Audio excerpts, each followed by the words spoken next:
আমাৰ দেশৰ প্ৰধানমন্ত্ৰী নৰেন্দ্ৰ মোদী ডাঙৰীয়াই তো লাজ পোৱা উচিতে তেওঁ প্ৰতিনিধিত্ব কৰা ভাৰতীয় জনতা পাৰ্টিৰ বিষয়ববীয়া কাৰ্যকৰ্তা তেওঁলোকৰ বংশক গোষ্ঠীয় লাজ পোৱা উচিত। কিয় লাজ পোৱা উচিত জানেনে? চাওকচোন মোদী ডাঙৰীয়াৰ কথাখিনি।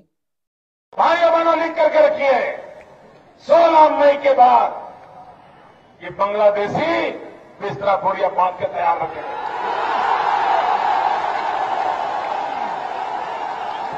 ये देश ऐसे नहीं चल सकता। भाइयों बहनों लिख करके रखिए 16 मई के बाद ये बांग्लादेशी बिस्तरा बोरिया बांध के तैयार रखेंगे। এইকাৰণে লাজ পোৱা উচিত ডনাল্ড ট্ৰাম্প একমাহ হোৱাই নাই তেওঁ কি কৰিলে তাকো চাওক।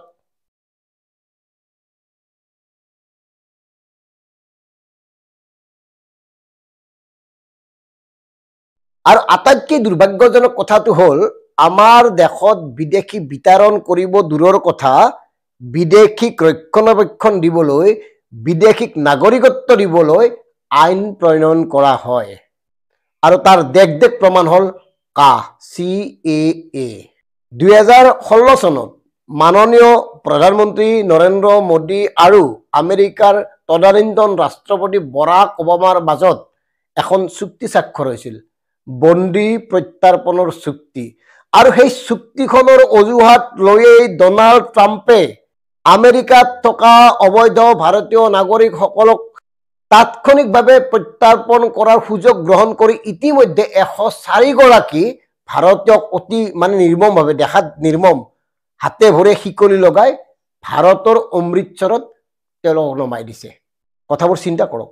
এইকাৰণে চিন্তা কৰিব লাগে ভাৰতবৰ্ষৰ বৰ্তমান অৱস্থা কি, ভাৰতবৰ্ষৰ দশা কি, কাৰ বাবে এই দশা হৈছে।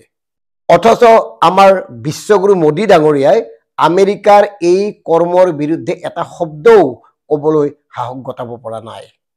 আৰু আমি জানো তেখেতে নকয়, একো নকয়, তেখেতে এই ধৰণে মৌন হৈ থাকিব, কাৰণ তেখেতে ক'ত মৌন হ'ব লাগে, ক'ত কথা ক'ব লাগে এই কথাবোৰ অতি ভালকৈ জানে। যিটো কাম ডনাল্ড ট্ৰাম্পে এক মাহৰ ভিতৰত কৰিলে সেই কামটো নৰেন্দ্ৰ মোদী ডাঙৰীয়াই কিয় 10 বছৰৰ ভিতৰতো কৰিব পৰা নাই, এয়াহে এই মুহূৰ্তত আটাইতকৈ ডাঙৰ প্ৰশ্ন।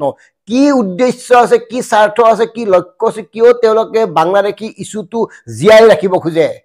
আৰু নিজে মন কৰক কেনেকে শিকলি লগাই পঠোৱা হৈছে, ভৰিত বান্ধিছে, কঁকালত বান্ধিছে, হাতত বান্ধিছে, এনেকে পঠাইছে। তাৰ পিছতো নিশ্চুপ আমাৰ প্ৰধানমন্ত্ৰী ডাঙৰীয়া। অসমত বিদেশী চিনাক্ত কৰাৰ বাবে NRC প্ৰস্তুত হ'ল, তাতো বাৰে বাছি ভুল, আৰু সেই ভুলখিনি শুধৰণি কৰিব দূৰৰ কথা, সেই ভুলক ৰক্ষণাবেক্ষণ দিবলৈ কাখন অনা হ'ল। 2014 চনলৈকে অবৈধ সংখ্যালঘু নাগৰিকক অসমত ঠাই দিয়াৰ ব্যৱস্থা কৰিলে। মানে কি? মানে চানে একো নহয়, এওঁলোকৰ কোনো জাতি প্ৰেম, স্বদেশ প্ৰেম, দেশপ্ৰেম নাই, এওঁলোকৰ একমাত্ৰ প্ৰেম হ'ল ৰাজনীতি। আৰু ৰাজনীতি এইকাৰণে কৰিছে কেৱল নিজৰ বাবে।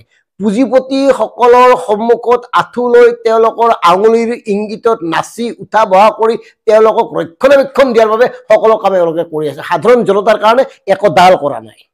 দুখ লাগে এইখনে আমাৰ ভাৰতবৰ্ষ। অন্য দেশে অবৈধ নাগৰিকবিলাকক খেদে আৰু আমাৰ দেশে অবৈধ নাগৰিকক ৰাজনীতিৰ নামত সুৰক্ষা দিয়ে।